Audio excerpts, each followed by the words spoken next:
Good morning, good afternoon, good evening, everyone, and welcome to the first Digital London FP&A Circle. We never realized that it will be at this format. For the first time, we wanted to have this session, as you know, at the end of March, but then situation became absolutely different and it became absolutely impossible. So we changed this to June. We hope that we will have opportunity to meet each other in person, but then it didn't happen. Welcome, and today we have quite international London FP&A Circle. Majority of you are from the UK, but then we have guests from 22 different countries. So this is the first session digital. This is the 12th session of London FP&A Circle. And the subject today is very interesting. It's about building winning FP&A teams in a time of great challenges. My name is Larissa Melnichuk. I'm Managing Director of International FP&A Board and FP&A Trends Group. And I'm so glad to have you here. This is the agenda. Let me briefly remind you about this exciting subject. Obviously, we were ready to have this meeting in March, and all presentations were ready, and all the subjects were in flow. But then things happen, and we had to adjust everything to what is happening right now. And today we would like to look at the subject of FP&A team building from 6 different angles. So we will look at FP&A team roles. We will look at the subject, how to make it synergistic, how to make those teams work so well together. Then we will look at the subject of how to motivate international and remote and multicultural teams as well.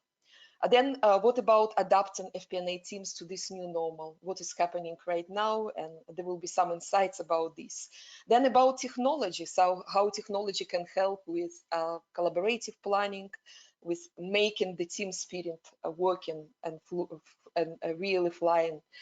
And then the latest trends in FP&A recruitment, so how we can recruit the best FP&A team in order to have this performing. And of course, conclusions and recommendations and Q&A session. Housekeeping today. So 90 minutes, a webinar, 4 polling questions to hear your feedback, 1 Q&A session at the end. You can ask questions via text box. We will receive those, and I will redirect them to different speakers. And please let me know whom you would like to ask the question. And of course, at the end, you will have opportunity to connect directly with our speakers through LinkedIn, and there will be automatic survey at the end. So it would be wonderful for us to understand how we can improve it. And this is the time to introduce everyone. So I would like to start introductions. And I would like to invite all of our speakers to switch on their cameras.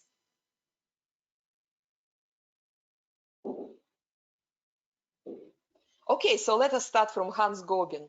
So Hans Gobind is very experienced FP&A director and international FP&A board ambassador.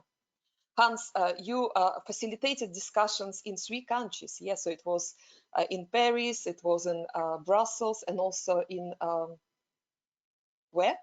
Frankfurt. Hi, everyone. Absolutely, yeah. So welcome, welcome, and so nice to have you here. And Hans, today is your presentation about 5 FP&A team roles. Welcome, Hans. Thank you. Then Maria Olsen. So those FP&A board members and FP&A Circle members, of course, they remember Maria. So Maria at the moment is FP&A transformation lead and at ConvaTec. And she's also International FP&A Board Ambassador. And last year, Maria facilitated FP&A boards in Stockholm and also in Copenhagen. Maria, welcome. Thank you. Hi, everyone.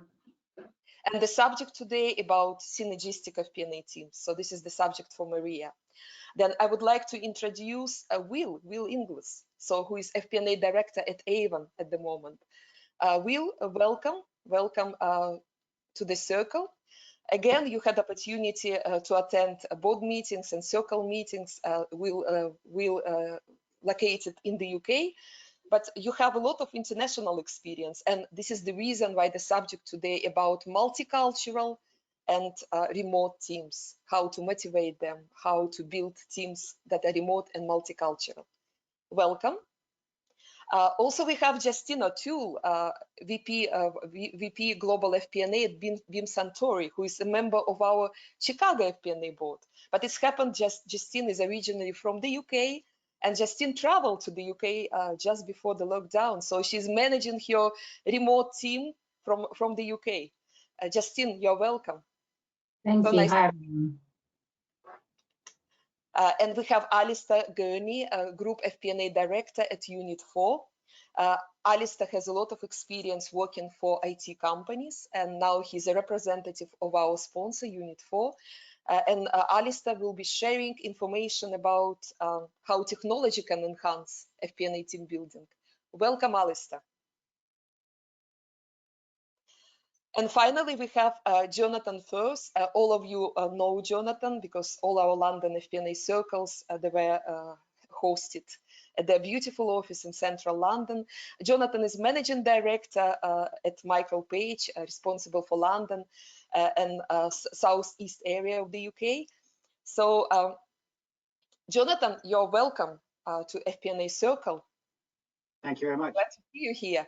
And of course, the subject will be about how to recruit those FP&A teams. So thank you so much. Thank you for being with us. As you can see, it's going to be a very interactive, very dynamic, very interesting session. Thank you.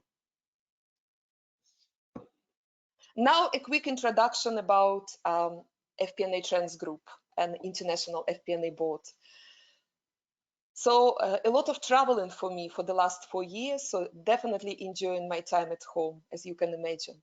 I never expected that it will happen, but definitely enjoying it. So right now, 27 cities, 16 countries, 4 continents. But London FP&A Circle, this is absolutely different format. So we never had such format before, and we don't have such format in any other cities. So it's all normally it's for bigger community than 25, 30 people. Normally this is for very it's not so interactive as London FP&A board, but it have more people and it's much more educational. Educational from the point of view that FP&A board members are sharing their experiences. So we don't have opportunity to discuss much.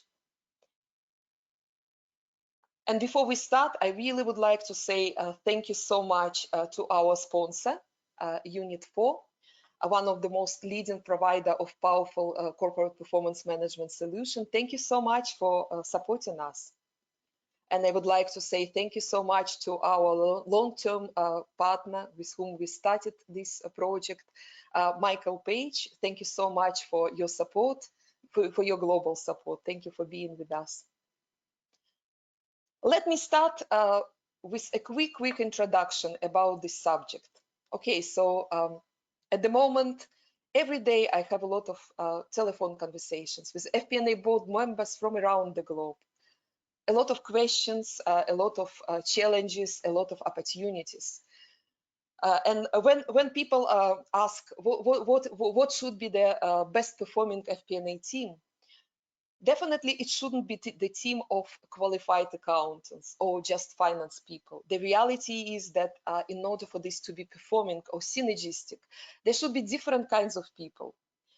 And we're really very grateful to Mark Gandhi from Small Business CFO Mentor from the US, who created this model, and original model and original roles are highlighted in blue over here. So this is the minimal roles that we have to have in our FP&A teams in order for this team to be performing. So the architect, the analyst, and the storyteller. The architect, it's not exactly something traditional, what we called system accountant before. It's not. It's much bigger, and I would allow Hans Gobind to share this information with us. The analyst position, this is something which is very classical. The reality is that in finance and accounting, we're all analysts. And this is the role that we were educated at. But then storytelling, this is something that we learn or something that we already knew how to do. It's something very similar to FP&A business partnering. The stories where our very complex analysis could be translated into very, very simple language and shared with people.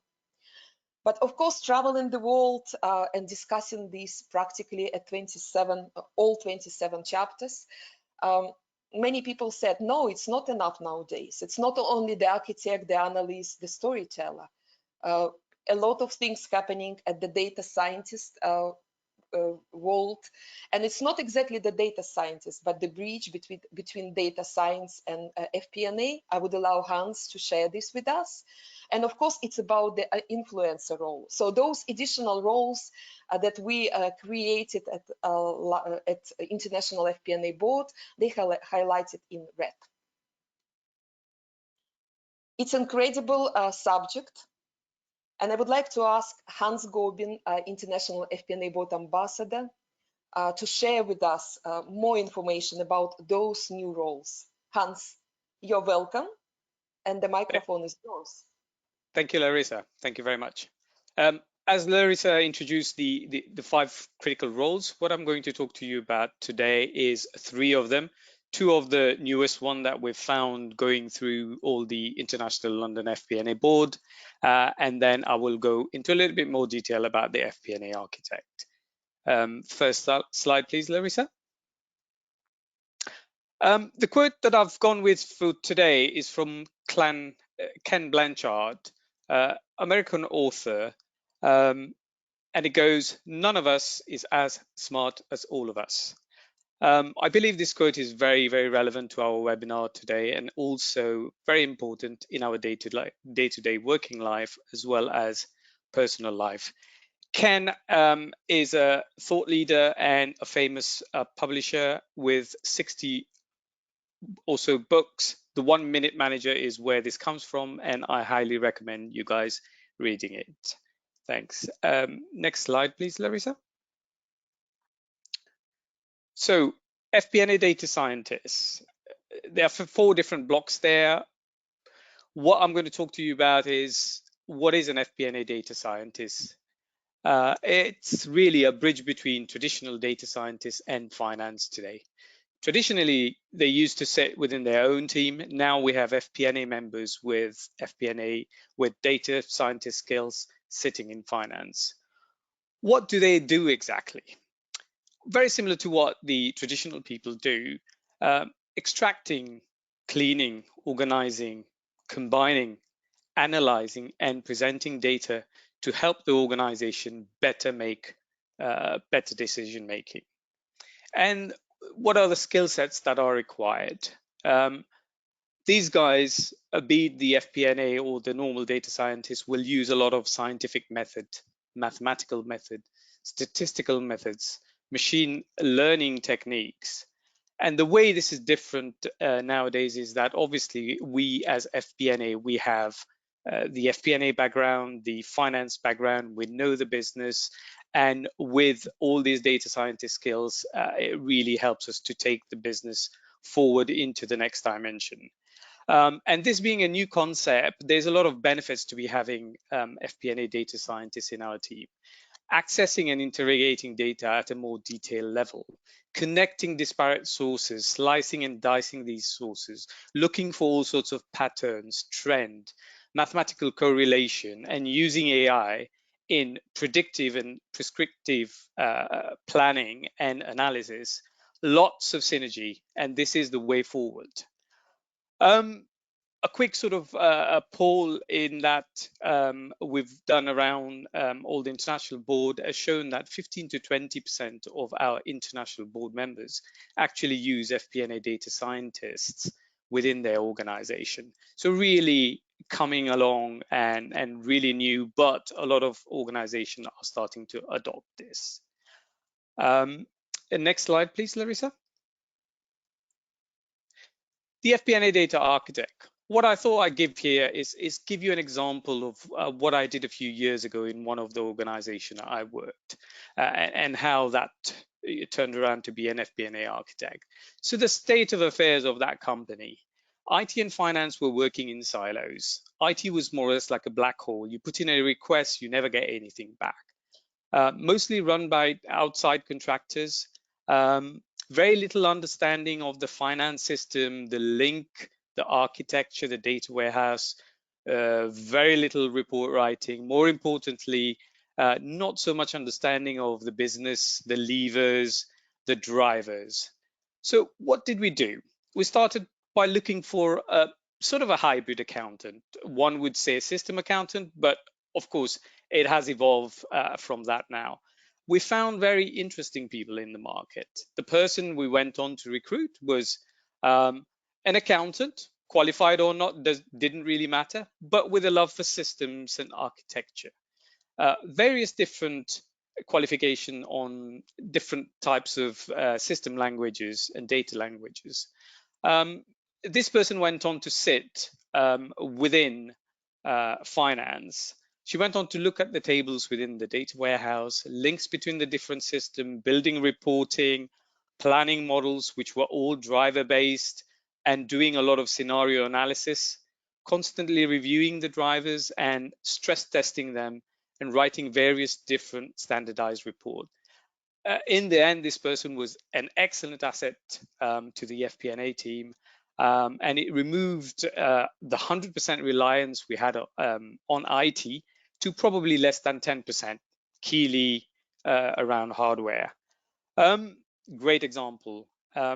What we did see with what the FP&A architect does from this example is that they are very good at designing and building models that would take forever for a normal person, not knowing, architecture, etc. They are system expert. They know the architecture, as mentioned. They are good at extracting different data from different systems and then linking them through all different sorts of data warehousing technology and methodology. Also, majorly business drivers, they understand the business drivers, how cost and revenue move when you move these drivers, how they are linked to each other, and why they behave the way they do.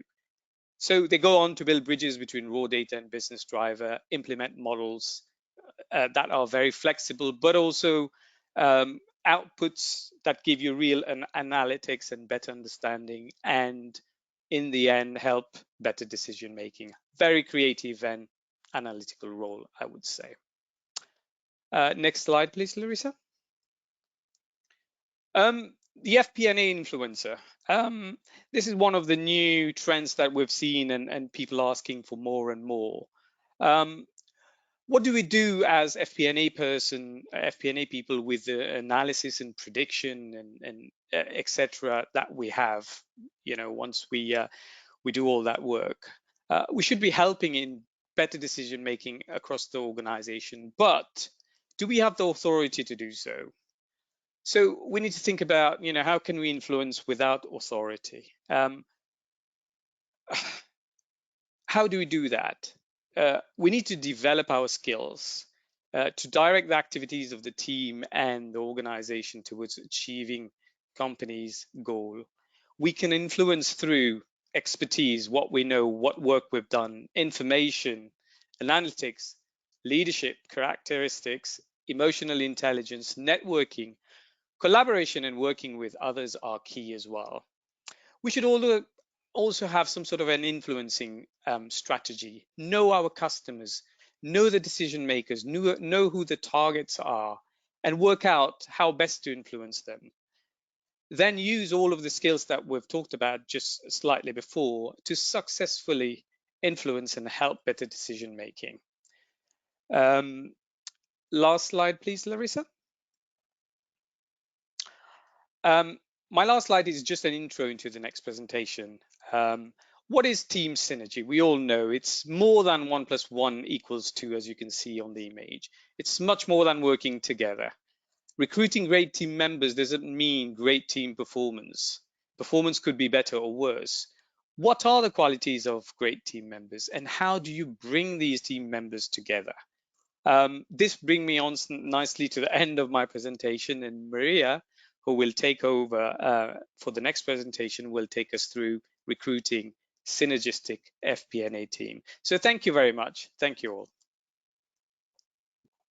Hans, thank you so much for sharing your experience with us. So the conclusion is that there are 5 critical FP&A team roles. I would like to ask Maria to comment on this. Your 30 seconds, Maria, please. Okay. Well, I think that when I first saw these roles, to me it was, I mean, revolutionary is perhaps a strong word, but it was so helpful, because my strengths are in storyteller and influencer, and I never really had that connection with data and that architecture, and it was so helpful to understand strengths and weaknesses within FP&A, because we're all FP&A. It's just that it comprises such a wide range of skills. Maria, thank you so much. And I think it's a great opportunity now to check feedback from our audience. So this is the first polling question. And the first polling question, I'm about to start it. We really would like to ask, what is your favorite role? What is the role that you would like to play? So let me start to launch it, and you will be able to vote, and then we will see what are the results. So I'm launching this right now, and please, can you start voting? So who are you? Are you the architect, the data scientist, the analyst, the storyteller, the influencer? I can see that more than a third of you already voted, coming to the half of you. Please, can you continue to vote? Please, can you continue to vote? And we're about to close the poll and to share the results with you. Oh, excellent. The majority of you voted, more than 80%. So I'm closing the poll right now. I'm sharing the results. I'm sharing the results. And I would like to ask Maria to comment on this. It's funny. I think all of them are just equally important. You know, I identify with the influencers and the storyteller side, but I'm surprised that the data scientist and the architect are so low. It's interesting, yeah, but I think it's not surprise, because those are the new roles, and very often they were played by IT or data scientists, or by any other departments. So it's only coming to FP&A, but obviously those are the important parts of this. Yeah. Thank you so much, everyone. Thank you so much, Maria. I'm hiding the results, and now this is a great opportunity to see your session, to hear from you, Maria. Yeah. So it's about building synergistic FP&A teams. We already mentioned that it's not only functional roles, but how those people can work together. And the synergy could be both positive and negative. And I know, Maria, that you have so much experience building FP&A teams from scratch, but also developing the current existing FP&A teams. And also this is your area of special interest. So we are really happy to have you here. So please share your experience with us. Thank you. Okay, we can go to the first slide. So I picked this out of an FP&A book, actually, that I have. And really, when we perform in synergistic teams, it really doesn't matter. The credit for the team is what counts, right? So that's why I really like this one. I also like a lot of quotes from Teddy Roosevelt, but I'll pick this one. Next one, Larissa, please. Okay. So I mean, life for an FP&A professional is telling the story of performance to inform and drive better decisions. So deriving those golden nuggets of insights and communicate them in a way that everyone gets the same message. And in order to do that effectively, we build information highways in the organization. One being quantitative information through collecting data in various systems. And through well-designed processes, we make sure we get the right data, and then we sift the signals from the noise. So once we have tentative findings, we can test the hypotheses further, perhaps digging deeper. There's lots of ways now to support us in doing these things, statistical tools and so on. Another one, of course, is the qualitative information, and it's about creating high quality conversations in the organization. And this is a lot about trust and relationships. So it comes back to that influencer. To obtain insights from around the organization, which we can then validate with the data. So we confirm the findings, we can test, and then proceed to distilling these into a clear picture. And I use the word picture because the best communication with the brain in mind is visual. And there are many techniques and research to support FP&A professionals. In particular, there is a book recently published by Steve Morledge, which does this beautifully. And I wish I'd had that book 15 years ago. So with this in mind, it's easy to see the wide range of skills needed: the analyst, the architect, the scientist for the data gathering, sifting and analyzing, testing assumptions and constructing trends, the influencer to build an effective process and collect further knowledge from high quality conversations, and the storyteller or performance journalist to convey the findings into recommended decisions and actions. But unless these people work together and leverage each other, we will not get a synergetic team. It's about making people pull in the same direction. And so that leads us to the question, what is it that gels us together? And talks about this flywheel effect. When teams gel together in such a way that they leverage each other's strengths in an unconstrained way, the sum of each of them gets increasingly greater than the sum of the parts. And this is what we call synergy. And it is a beautiful thing because synergetic teams are high performance teams. It's a sort of heightened state that we aspire to. And why is this? Well, because getting the opportunity to really give, contribute, and grow skills and knowledge through purpose and passion with like-minded people is a true state of happiness. And we talk about happiness being the journey, not the destination. And this really is it at work. So I have been fortunate to work in some highly synergistic teams. And I think the first one I came across was at Sony Ericsson. And we were working under the leadership of a very talented head of global FP&A, sales and marketing, Mr. Paul Carr. And he had this uncanny ability to see people, understand their passion and purpose, and see where they fitted better in the organization, you know, with their skills. And he used this ability to adjust the team, shift people into areas where they had a better fit. And I remember there being some conversations and some resistance because job descriptions were being changed, and they were being changed on the fly. But really, that was exactly the point. And it worked because people got focused on purpose. And this was really the first time I worked under a leader with this natural ability to create synergies in the team. Very inspiring.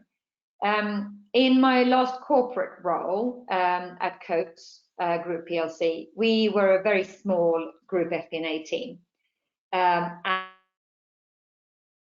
And we had this great mission to be the go-to team for the CFO.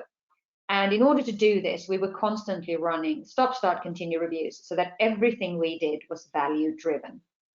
And we did it so effectively that we were able to carve out 20% of our time to spend on development in other areas of the business or on projects, you know, where the really juicy opportunities arose. And of course, again, the influencer role there was very important because when it's about seeking out these opportunities, they're not going to come to you. You know, you have to find them.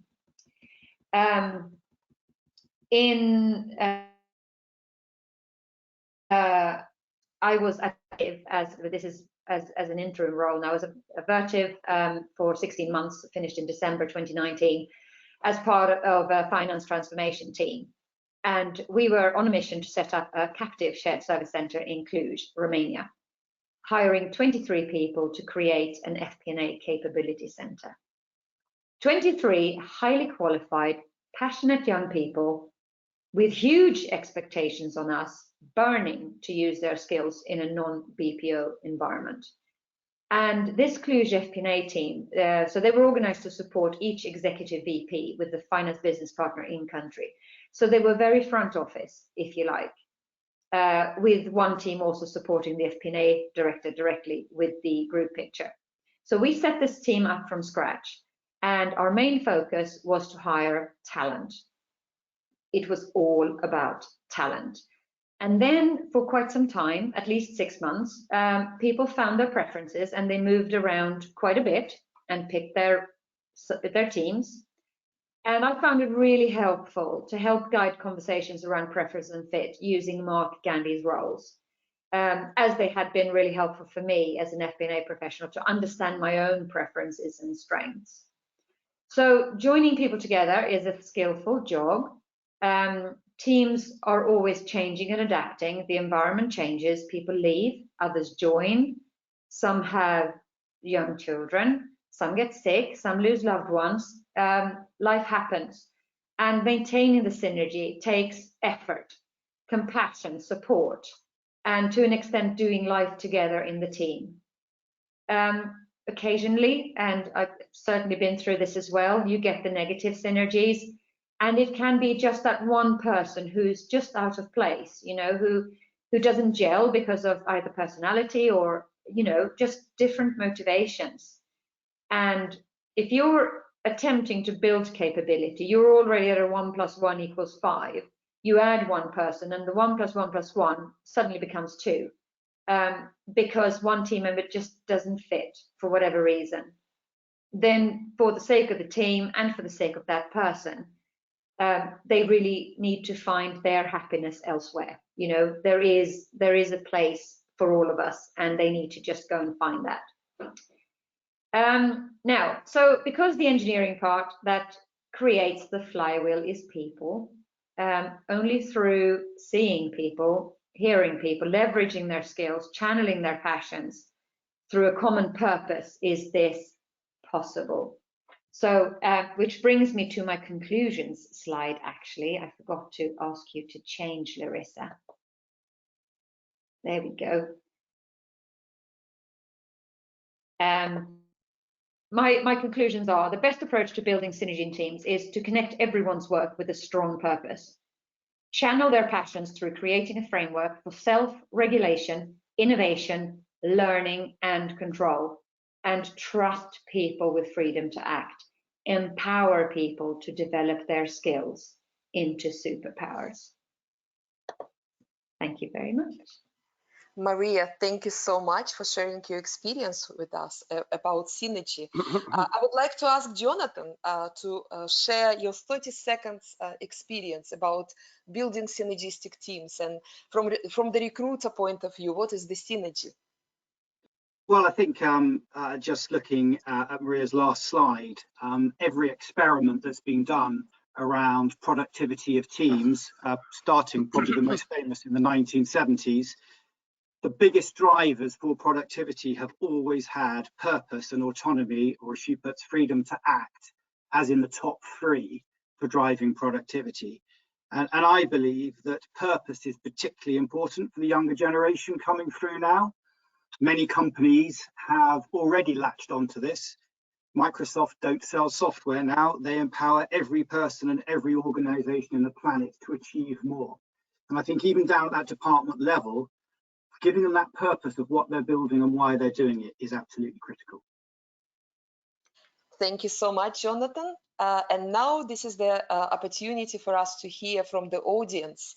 And we would like to ask you at the second polling question, what is the biggest barrier to team synergy from your point of view, from your experience?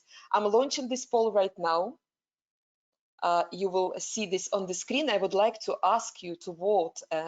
Please, can you start voting?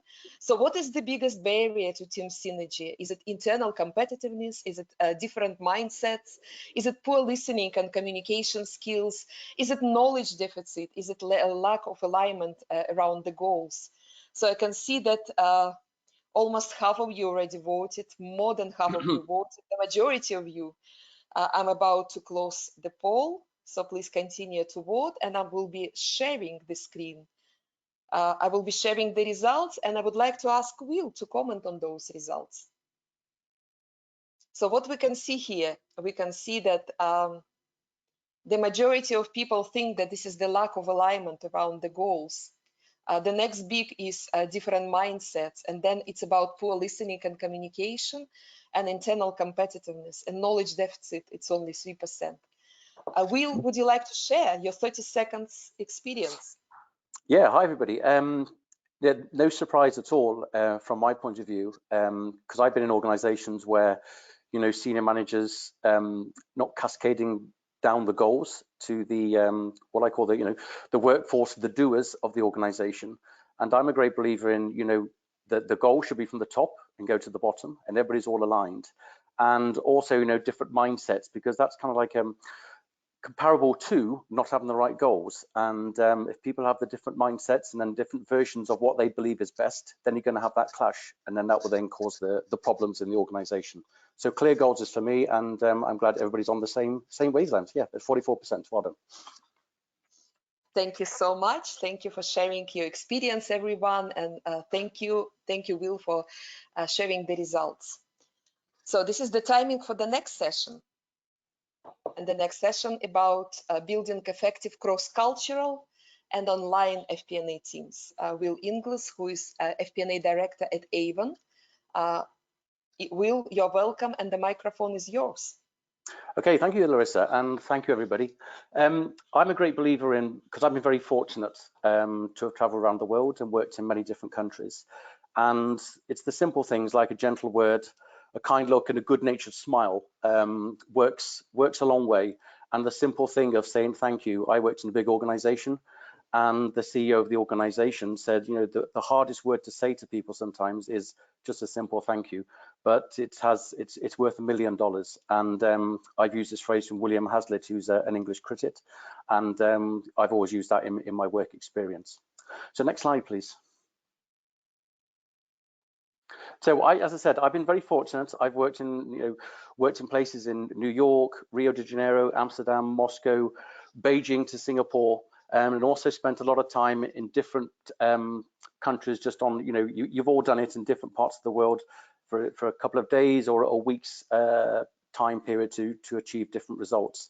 And you know, the things that I'm going to talk about and what I want to get you know around this whole making things a much more from a cross-cultural point of view is, you know, from my point of view, working remotely was already a given, albeit from the office. Time zones, waking up with your inbox already populated from Asia, but also controlled, I'd like to add. Then Europe and the US would wake up, and then the countries in Latin America starting to fill your inbox in the afternoon with their queries or their support or their requests for help. I was already used to, you know, using Teams as a form of communication with different countries, but obviously, you know, they were still in the offices, working in boardrooms, etc. So I was comfortable with the various functions to operate locally, but using technology as a global interaction for all the different parts of the world that I used to work with. Always aware of cultural differences is the most important thing. And I remember very, very early on in my career, and I had a role as an FP&A director for Europe. And it was the typical stereotypical type of style from different countries. You know, the Spanish were very laissez-faire, would always, you know, talk about things that don't worry about it, Will, you'll get your presentation on the day that you need it, and all very relaxed. And then the Germans, much more methodical, would have all their normal deck of charts, and then probably about, you know, 50 or 100% more backups just in case. And then we had the English, you know, I can speak as one of those where, you know, we'd always used to like complain about things or things that we could do differently, but at the end of the day, you always delivered what you had to do anyway. I was in Singapore once, and I just looked across the office, and my controller was fast asleep at his desk. And of course, this was a great surprise to me. But you know, as colleagues said to me, said, well, you know, this is kind of like, you know, this potentially thing can happen. And so of course, you know, you accept it and you move on, and it just makes it more interesting. I was in Brazil at one meeting, and the finance director there was very late for one very, very important meeting. And he nonchalantly came into the office and he said, oh, well, I apologize for being late, but we've just been held up at gunpoint. My wife is in the hospital, and kind of like, you know, that's kind of like the normal thing. And it just makes you very, very conscious to be very careful of cost control sensitivity if you're fortunate to work in different organizations or have the ability to work in different countries. Yeah. Next slide, please. So of course, you know, the world of unknowns today, when unfortunately COVID-19 came along, my organization that we were in, were we ready? In some countries, yes, in some countries, no. And with the cost cultural sensitivity adding to that, not having to do everything online made it even more interesting for all of us. So what did we do? You know, did all my staff have laptops? You know, simple questions like this. Employees had to upgrade so they could actually facilitate Zoom meetings and have the ability to communicate. Did computers work? Could my team log on remotely? You know, people lived in parts of the world that didn't have internet. I remember, you know, in Russia, I just had a call from the controller there saying, well, I'm sorry, but the internet's down and it's not going to be up for another day. It was just a matter of fact, and kind of, well, you just have to live with it and move on and pick it up tomorrow. People living in rural parts of England with poor internet connection, again, they were kind of like on conference calls and intermittently dropping in and dropping out. So working in a cross-cultural team, it kind of prepares you for this, but you still have the surprises. Not only key practical issues, but I'm sure you've had in these crazy times over the past 2 or 3 months, good old Excel spreadsheets with, you know, 20 megabytes of data being emailed across to you. And then you try to open the file and your laptop freezes. And then once it does open, if it does open up successfully, then the file is incorrect and it's not working. So what do? It's all about, you know, being a human being. People scared of not delivering, losing their jobs, a lot of change management around. What did they expect from me? Well, practical advice, motivation and coaching is very, very key in these crazy times. Traditional FP&A roles. Traditional FP&A roles in those scenarios turned on the heads in the situation. You know, think of the poor analyst in your team who has always been at his or her computer.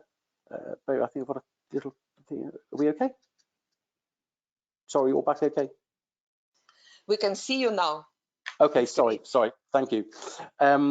Yeah, the traditional roles in FP&A in some scenarios, you know, turned on their heads in this situation.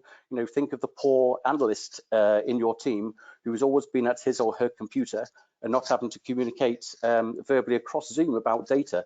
What must he or she be thinking about, you know? Very introverted and then suddenly have to come out of their comfort zone. To tell the story is even more difficult for people. You know, think about people in your team who are more visual and like to hear messages. People like graphs as opposed to spreadsheets, and now it's all virtual. Does technology help you with this? Collaborative technology versus Excel. And you know, if you're using Excel in a lot of ways, you need to have more skills as a manager. But despite all the additional cultural issues, you still have to, you know, prepare a forecast.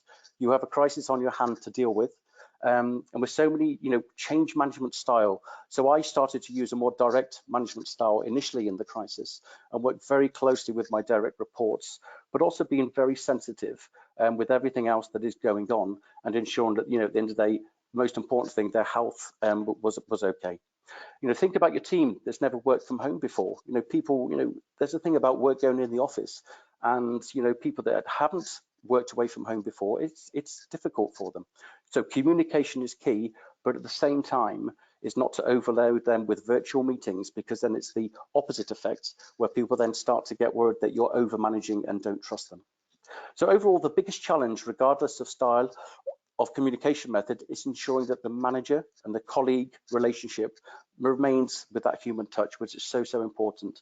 You know, none of us are robots, regardless of the fantastic tech that we're relying on, but you have to keep spirits high. So what I've introduced with my team, being in the good old UK, is that on a Friday, we have a virtual Friday pub lunch, and we just don't talk about work. We talk about, you know, life and other things, which helps to get people more relaxed, and you know, you start to get to know people even better. And then in the US, we have a virtual coffee. We share jokes, and it just helps the morale in these very, very challenging times. Next slide, please. So, you know, what is the new norm? You know, for those people that got kids, you know, I got 3 little children, and you know, they're at school, they're going back to school on Monday for the first time, and there's a lot of interesting discussions around that. But the real message is that we have to work from home. That is going to be the new norm, whether we like it or not. Organizations must review how their employees work from home going forward. You know, think about training of your new employees. Organization works in teams to allow social distancing at the office. Alternative days in the office maybe is a solution, but everybody must adapt and prepare through training and use of laptops, which hopefully all issues have been addressed since post lockdown. Motivation is key. Keep spirits high. Engage even more than you did before, and key reports and cascades, you know, down the organization. So communication is the most important level at this point in time. And my message, like from an FP&A team building, is, you know, the team must be adaptable, agile, deliver, and resilient. And you know, Maria talked about the, you know, the psychology, and then Hans talked about the functional roles, and then technology. And if you get all those pieces right, you then get your dream team. It's not only functional flexibility, the old-fashioned roles are changing. Be prepared for that. Are the analysts prepared to be storytellers? What about language and cross-functional skills? Your team has only to learn, you know, cross-functional skills. They also need to learn how to deliver senior presentations online, and this is going to be the norm. Working from home, unfortunately, is going to stay, and you as directors and managers, think about the key roles in your organization. An architect role who before COVID-19 would happily sit at the computer, but now needs to communicate those skills and also be a storyteller. Cybersecurity, is that more at risk now, since everybody's doing a lot more working from home? We had the recent scenario with Honda that came to light a couple of weeks ago. But be positive. Employees are saving time from a commute. Like I save commutes in distance of 2 hours every morning and every night. Flexible to be able to do the school run, so you can spend more time with your kids at the you know, in the mornings and the evenings. That creates happy employees and more, you know, good work. So system reliability and interaction are even more important. Think about situations in the past, you know, 2 or 3 months. There might have been better actions resolved with the correct IT and easily ability to interact. So online to stay with us, and we must have cross-cultural communication. Team building is very important. Training, interactive systems, and of course the most important is stay and you still have fun with your team. Thank you, Larissa. Thank you so much for sharing the experience with us, and I would like to ask Justine to comment on this, your experience on cross-cultural and online teams, Justine. Yeah, hi. I love that, Will. I thought there was some really great insights there, and I certainly can relate to a lot of it. I've been managing remote teams for quite some time now, and I think it's possible to create great relationships even when you're working remotely, but it does take effort. You do need to constantly be adapting, and we'll use that word. You do have to be constantly adapting, and I think it's important to think about different modes of communication. There's different ways, informal, formal. You could create WhatsApp groups. You can, you know, have your Zoom meetings. There's so many different ways to do it.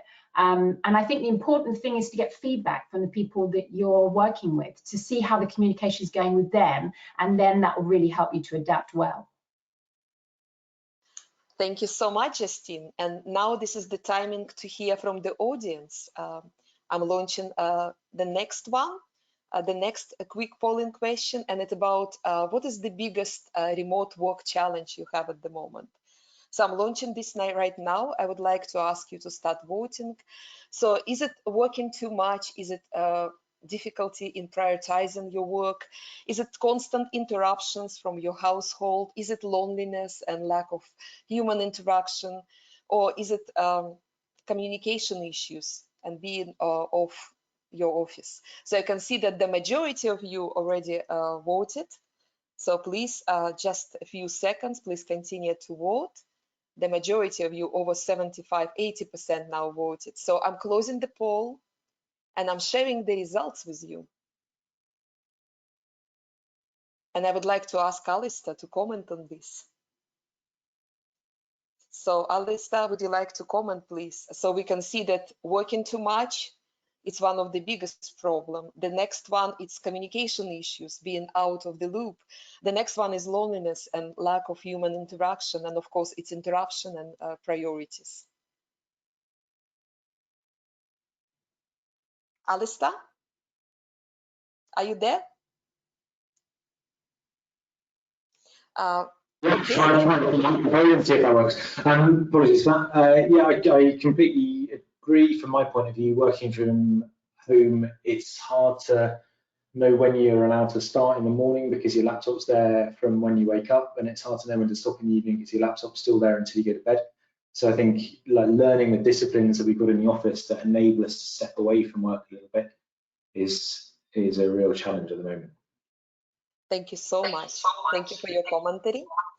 I'm hiding the results, and now this is the timing for next session.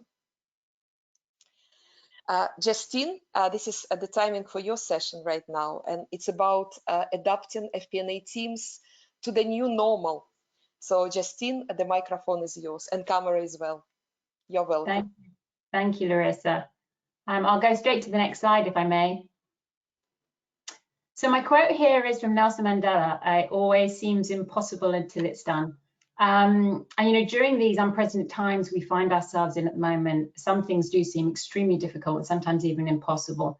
We know there's always a way forward, there's always a way to get it done, but certainly it really requires a team with the right skills and behaviors to be able to do that. So I'd firstly like to discuss the areas today that I'm seeing the most significant changes during these challenging times, and then what I believe this means for FP&A teams as we look at our new normal. So if we can move to the next slide, please, Larissa. Thank you. So what's changed for FP&A at the moment?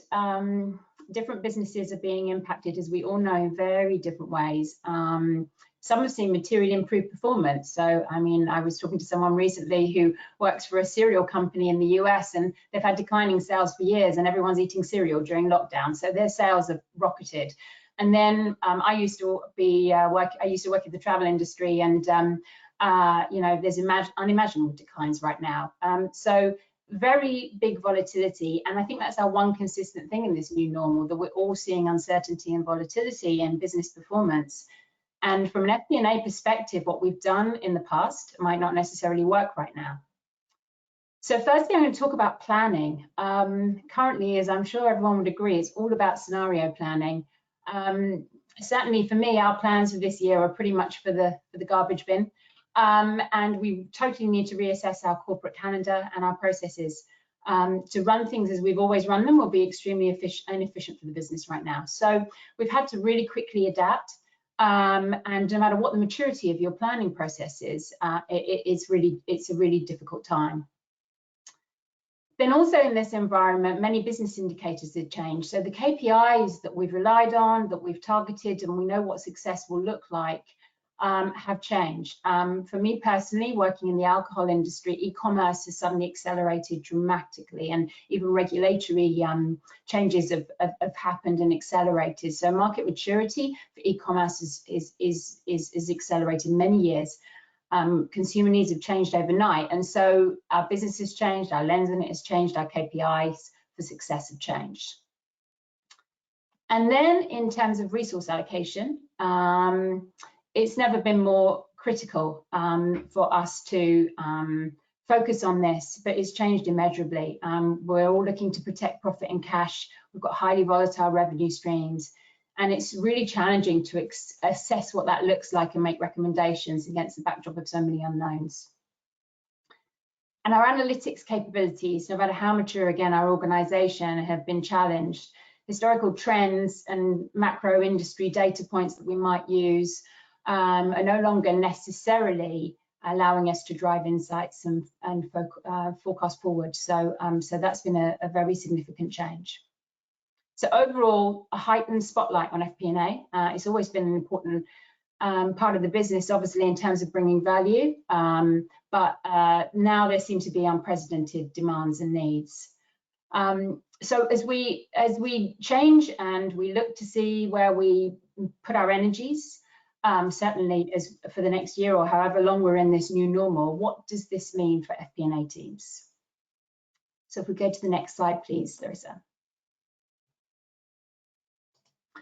Okay, so I don't believe that any of the FP&A attributes have changed, but there has been an increase that I believe I've seen in terms of some of the prioritization of them.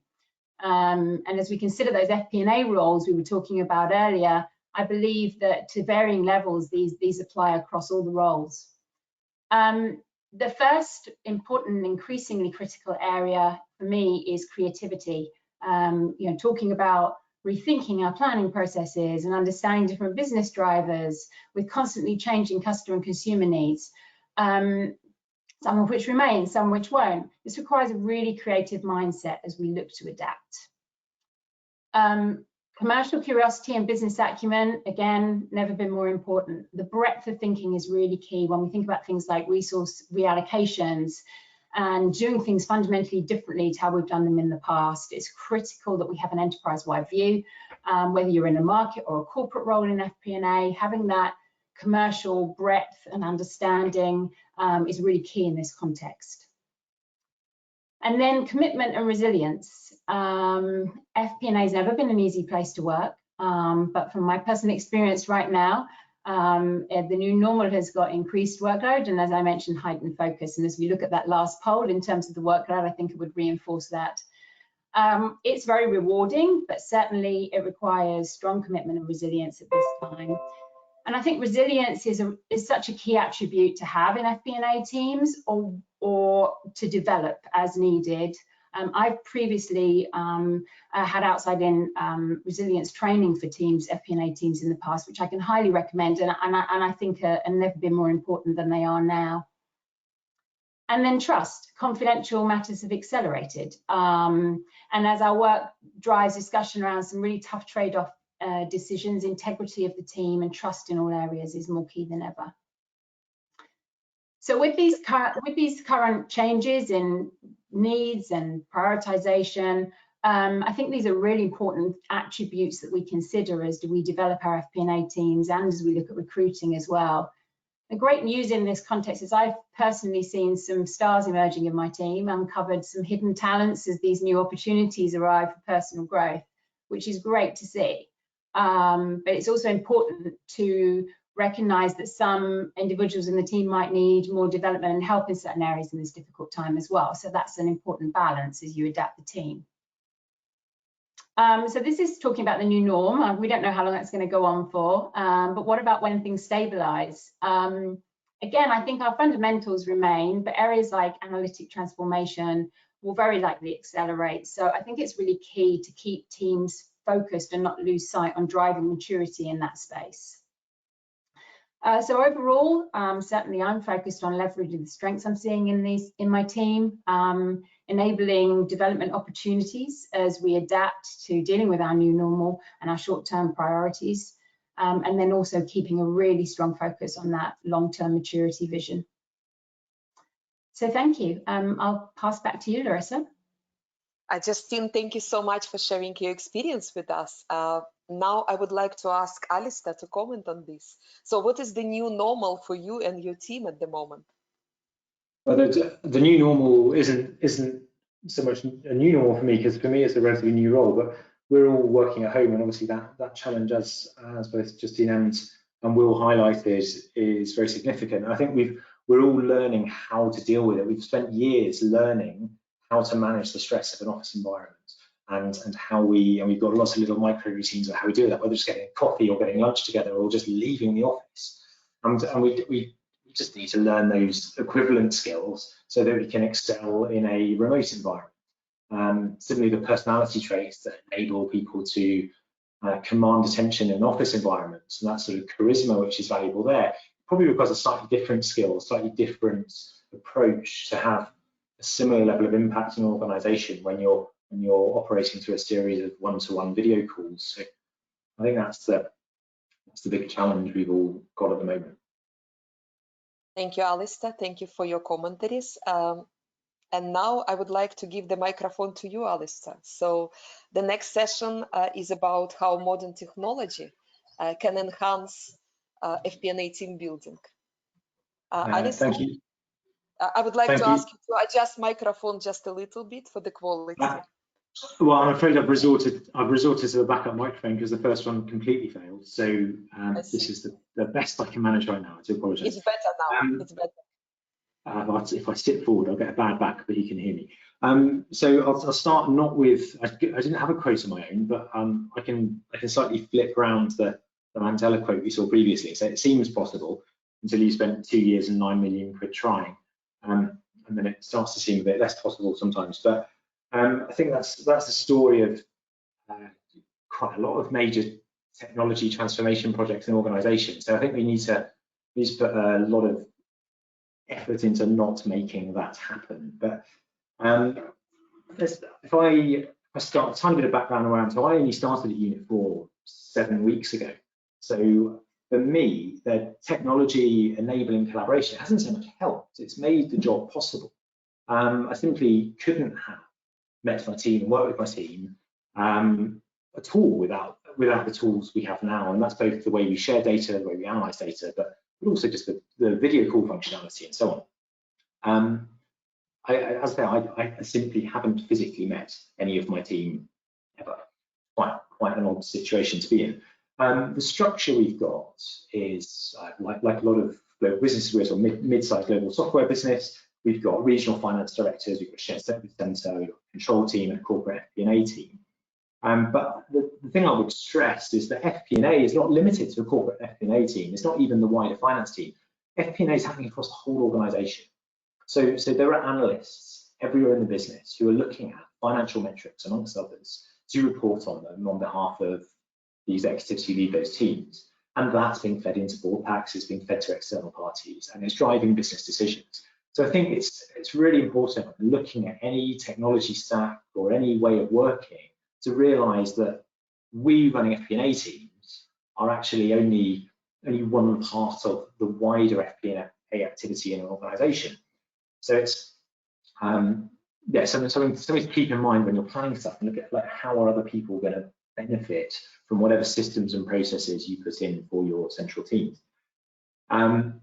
The structure we've got Unit4 Business World as an ERP system. We've got Unit4 FP&A as our CPM system on top of that. We also use data warehouse, and at the moment we've also got fragments of data from elsewhere which aren't fully integrated into some of those systems. So we're taking data from the likes of Salesforce and various PS tools as well, and mashing it together. So our technology structure is still a work in progress. I say we've got the tools there, but have we fully utilised those tools? Have we really adopted them as well as we possibly could? No, not yet. That's a work in progress. So a lot of my time at the moment is looking at how we can get the best possible value out of our own tooling to make our team more efficient, give a better quality service to the wider business.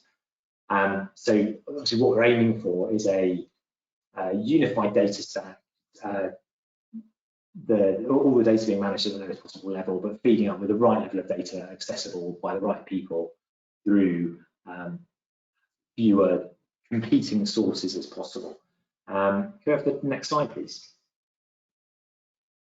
So thinking like what's the benefit of doing this? So the key thing is collaboration, and that's not just our ability to talk to each other or see the same data, but if we were running off the same version of the truth at any one time, you can save a lot of time. So I was in a meeting yesterday, and where we should really have been looking at key deals outstanding to finish the quarter in the next couple of weeks, we spent the first several minutes, this is sort of 20 of the senior leaders of the team, of the wider business, trying to reconcile what numbers were on a spreadsheet to the subtotal at the bottom of the page because a balancing figure was missing.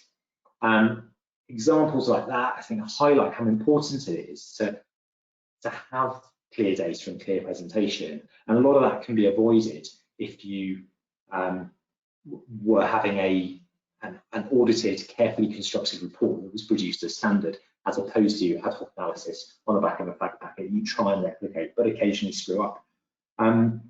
So that's due that the more that data is aligned, and the more data is aligned between teams, you gain trust within the organisation because you're talking with common nomenclature about common numbers, as opposed to all referring to headcount. But are you talking about FTEs, or are you talking about the number of people? Are you talking? Does that include contractors, or does that not include contractors? All of these issues just like throw sort of it's like the fog of war in operation. It makes it really hard to see the truth as you're sort of fighting through trying to get your numbers done and get your forecasting done.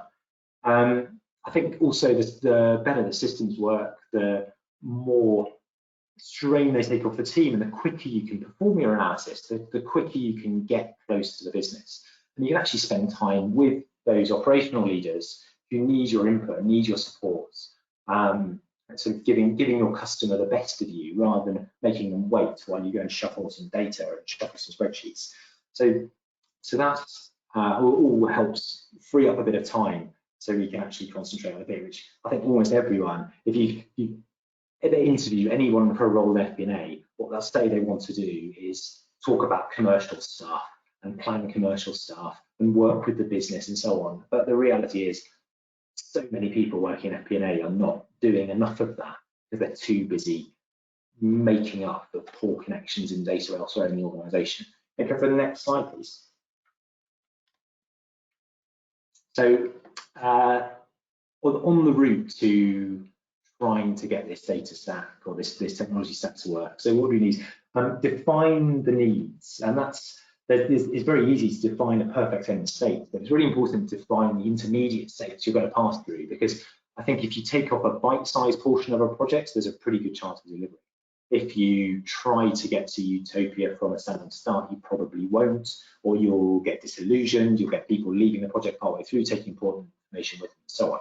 So I think being realistic about defining your needs for the medium term, so short to medium term, is really important.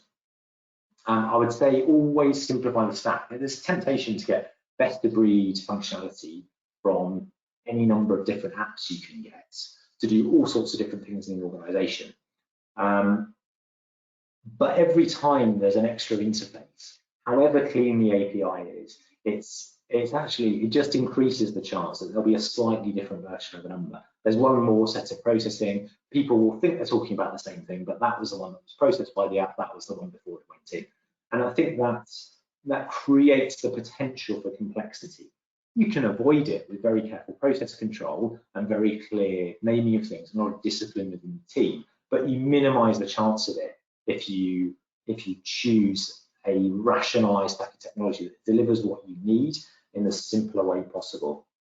So I would say just avoid the temptation to buy the newest, shiniest option just because it has one little bit that you don't currently have. And then the other bit, like any machine, any bit of technology effectively gets rusty if you don't use it properly, or if you don't use it enough. You'll get people doing work slightly to the side. So we'll do a part of a forecast, not in our Unifor FP&A system. All of a sudden, that becomes the normal way of doing that forecast. So the forecasting functionality is not updated in the source system.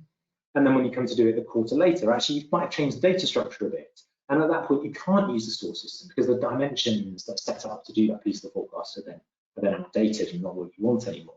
So by neglecting the system and not using it, it quickly diverges from what you need. So I think regular use is really important for this. And also, the more eyes you have on a system, the more people using it, the better.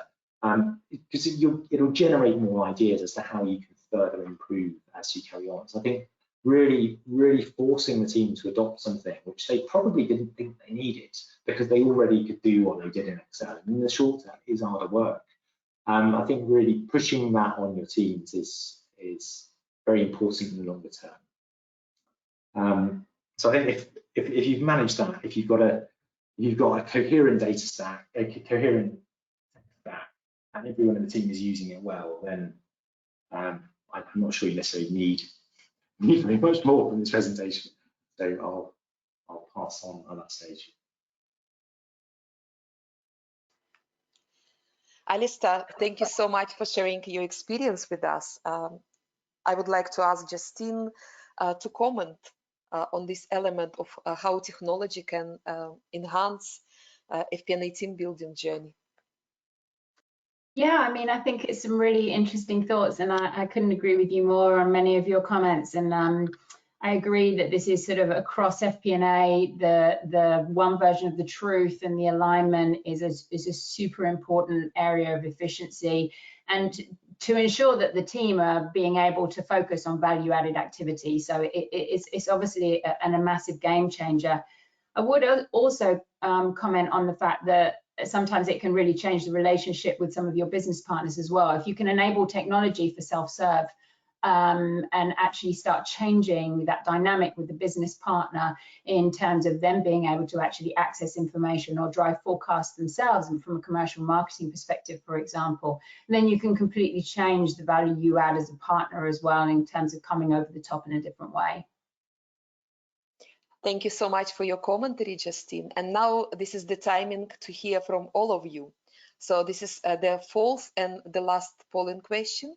I would like to launch it, and please can you start voting. So do you currently use modern collaborative technology for FP&A? Please, can you start to vote? Yes, we do. No, we don't, but we plan to implement it in the near future. No, we don't plan to implement this in the near future as well. So please, if you can vote. More than half of you already voted. I can see that closer to 65%. A few seconds, please continue to vote. And I'm about to close the poll. Thank you for voting, everyone. I'm closing the poll, I'm sharing the results, and I would like to ask Alistair to share, to comment on this. Is it surprising? Is it something what you've seen in your previous organizations? Is it something what you expected? Yeah, well, I kind of expected, because I think to some degree we all use a bit of technology. So I'm actually surprised there aren't more people saying yes. But I would personally put a little caveat on the yes, saying it's a constantly evolving thing. There's always development to do. There's always more functionality you could get by using tools better, and more tools are being developed all the time as well. So I would say yes, but would be my view. So it doesn't surprise me that so many people are stacked at that end.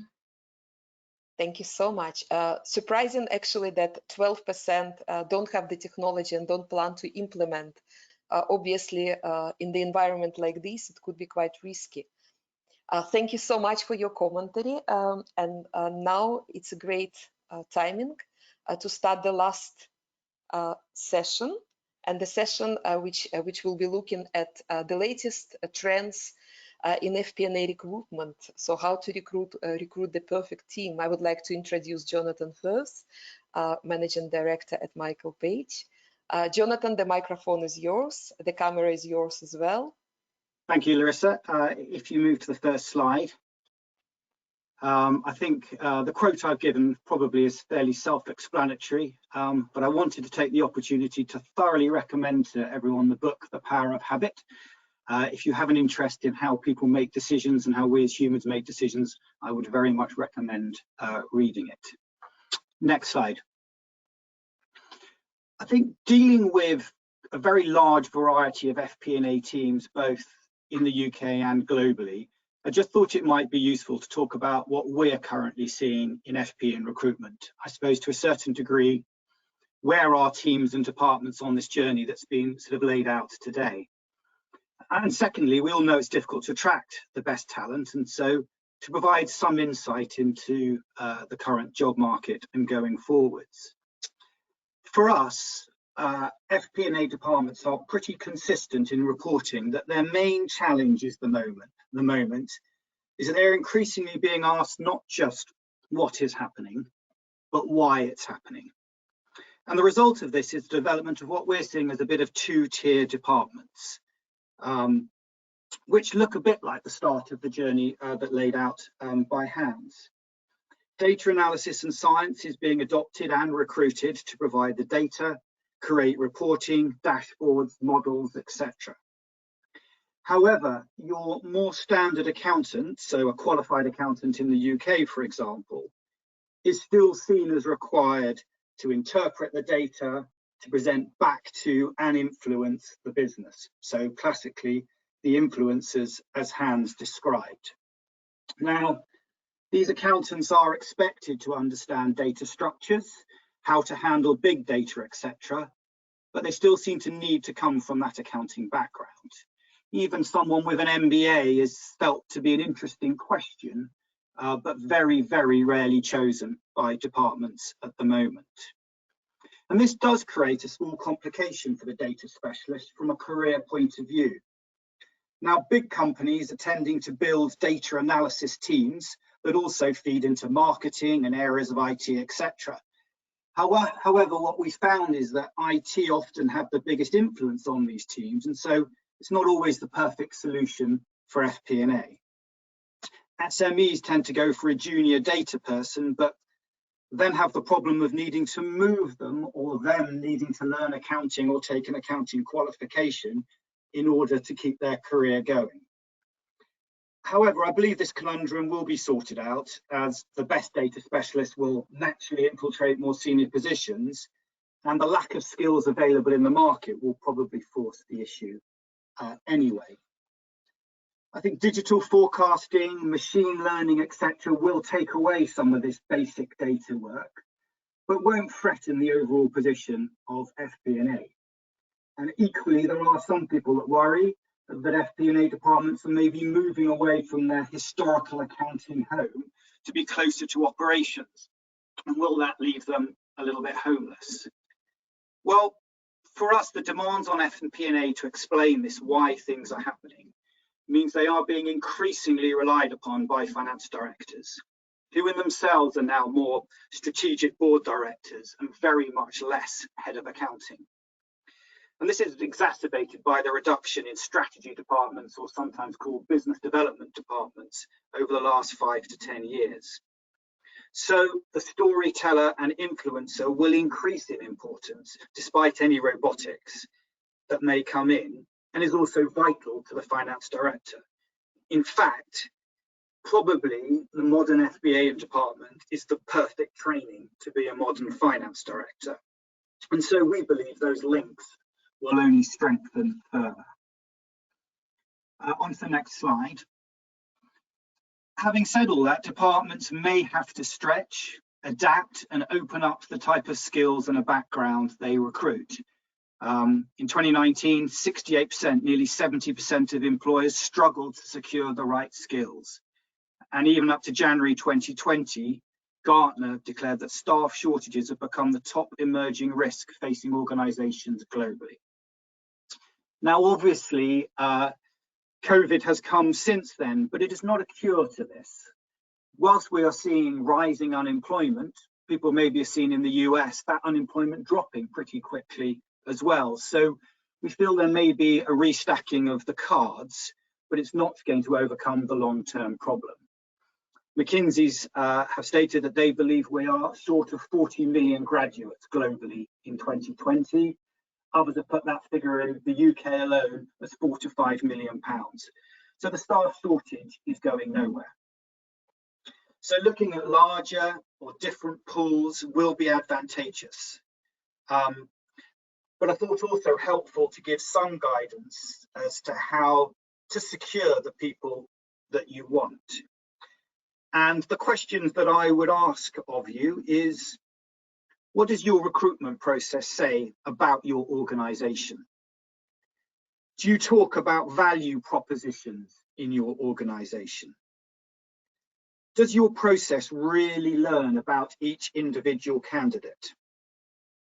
And is the process inclusive? And by that, I mean, do they meet like-minded people within your organization during the process that you have? And does the process reflect the fact that they may not be an active job seeker? We believe 12% of people have a large motivation in order to leave their current organization.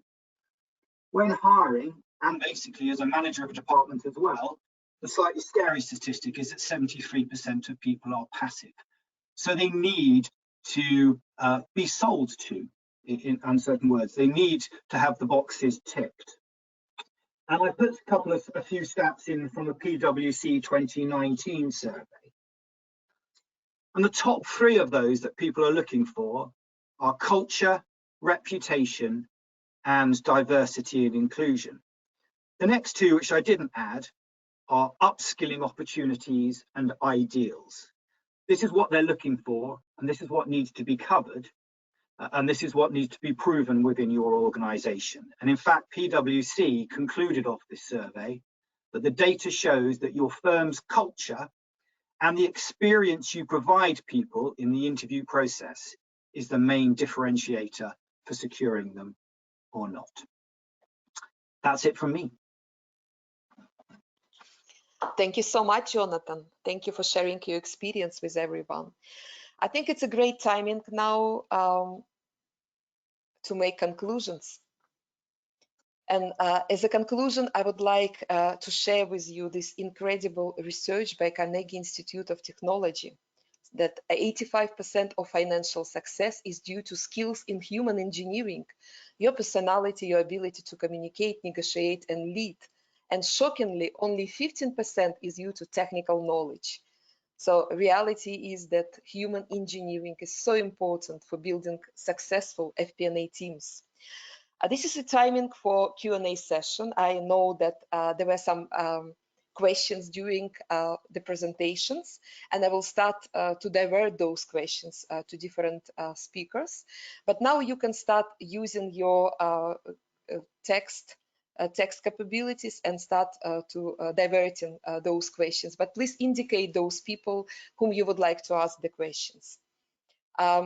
Maria, the first question is to you. Actually, two people are asking about the book that you mentioned. So please, can you remind people what sort of book you wanted to have? Yeah. So to me, FP&A literature is not easy to come by. That is really practical to practical use. Okay, immediate implementation. And Dr. Steve Morledge has written two books. The last one that he published this autumn is Present Sense, and it's communication with the brain in mind, and also performance reporting, you know, really effective modern techniques. Steve Morledge, Present Sense. Thank you so much, Maria. Thank you for answering. The next question is for Will. So your comment on thank yous really resonates with the person who asked this question. Actually, it's David Roberts. So why do you think it's happening? Why do you why do we find this so hard? I think it's just so hard because it's in some people they feel it's, you know, a weakness, and you know, if you're a manager, I'm a great supporter of it, and you know, to encourage people and just, you know, just the simple thank you at the end of a meeting if someone's gone that extra mileage to get a, you know, a report concluded or to finish a presentation. And you know, I've just seen so many times in organizations where it's, you know, just people, they're thinking about, right, what's the next task, what is the next requirement they have to do, and just forget about, you know, the extra mileage that people have gone through. And especially in these times of so much change, that I think it's even more important, you know, to keep the team motivated and to go to that extra mileage of just saying the simple words of thank you. And yeah, I'm a big fan of it. And as I said, you know, when the work's been done, and you know, I you know, would like to receive it, you know, from my, you know, superiors, but unfortunately, you know, sometimes you don't. So you know, again, as we go through this process of, like, you know, talking to people more, it's just one of those kind of things that you can bring to the table, and I think it's a different environment that that we operate in today. Yeah. Thank you so much, Will. Thank you for answering. Question to Hans. How do you see the FP&A team roles to evolve in the future? Hi. Yes, I think, and I was just going to comment on, you know, we talked about the 5 key critical roles. The team does not have to be made up of 5 people, especially if the organization is small. You will find that bigger organizations tend to have all these different elements, and they tend to have a little team or 1 or 2 people working within those. So I think from what we've seen, and especially from just going around the world, Larissa doing quite a lot of it, and so with us, is that more and more emphasis is being placed on now that the data is there, how you can get the best out of the data, and then you move on to use AI sort of technique to look at what you can do with predictive and prescriptive analysis. That's definitely we're finding the way forward. So FP&A architect, FP&A data scientist, and obviously the big one being the influencer, for the end result. So that's where I see us going in the future. Thank you so much, Hans. Thank you. And the next question is to Justine. The question is, what specific changes in FP&A Teams have you made? In terms of, I assume this is talking in terms of the current environment. Absolutely. Yeah. I think it's just, well, as I said, in terms of the changing environment, the need to think about planning differently, the need to think about resource allocation differently has meant that I have had to completely change some of the breadth of some of the roles and how we do things across the team. So that has given an opportunity to try different things with different people in the team that they maybe haven't done before. As processes change and ways of doing things need to change and need to be recreated, it's really been a juggling act of utilizing the resources to find a way to create the space to do that.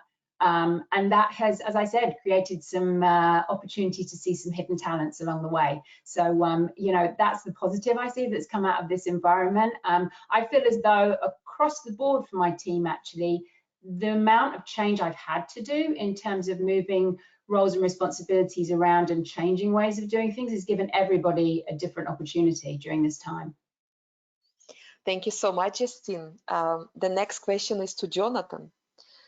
Jonathan, how to check and ensure candidates have the right finance business partnering or FP&A business partnering skills over the interview, like building relationships, storytelling? So please, can you share your experience on this? I think if you really want to test someone's experience, the way that I've always been told is that we tend to ask someone a question to an example to show what they've done. I think the key is, if you really want to get down to it, is then ask them another example and another example after that. And everyone basically puts together examples of work that they've done for an interview. If you're asking for 2 or 3 examples, then you really get down to the people who've done that work properly. That would be the advice that I would give. Thank you so much, Jonathan. And now we have time for the last question, but it doesn't mean that we wouldn't attend to all the questions that you send us. So please let us give us a few moments, and in 2-3 days we should send them back to you, so we will be able to answer them offline. But now the last question, and the question is to Alistair. So Alistair, based on your experience, how often FP&A teams use BI tools for reporting and dashboard creation? How often do they do it? Well, I don't know, from the survey you showed us, 44% of the time they've got the opportunity. So I don't know in the wider market is a short answer, but I think it's generally underutilized. In the organisations I've been in, both as an employee but also on a consulting basis, I've seen there's a real tendency to build your outputs in Excel, and quite often your reporting tools become sort of a glorified database of results. So I would say that's what you should sort of steer away from, because you're missing all of the good functionality which can make a sort of a driver-based cascaded forecast possible, and you're introducing that risk of having a web of linked spreadsheets. So I think it's all too often that we use systems for the wholesale data, but when it comes to presentation, we tend to pull it out and tweak it in Excel or any other output file. Jonathan, thank you so much, and thank you very much to everyone. This is a good timing for us to inform you about the next steps, and also to say thank you so much to all of you for being part of this session. So the next London FP&A Circle we are planning to have in London on the 5th of November. And the subject is the power of driver-based and predictive FP&A. Obviously, a very relevant subject. And we really hope that it will be in person. If not, it will be another digital session, definitely. And finally, before we go offline and before you will have opportunity actually to do the survey, to let us know how we managed to do today, whether it's a good format, whether we should improve something and so on so far. And before we do this, I really would like to say thank you so much to our global partners and sponsors, to Unit4. Thank you so much to Michael Page for being our global partners. Thank you so much for your great support. Of course, thank you so much for our incredible panel. Thank you so much, everyone, for being part of this, for creating those stories around those 6 facets of FP&A team building. And finally, thank you so much to all of you for being part of this, for being part of our global community.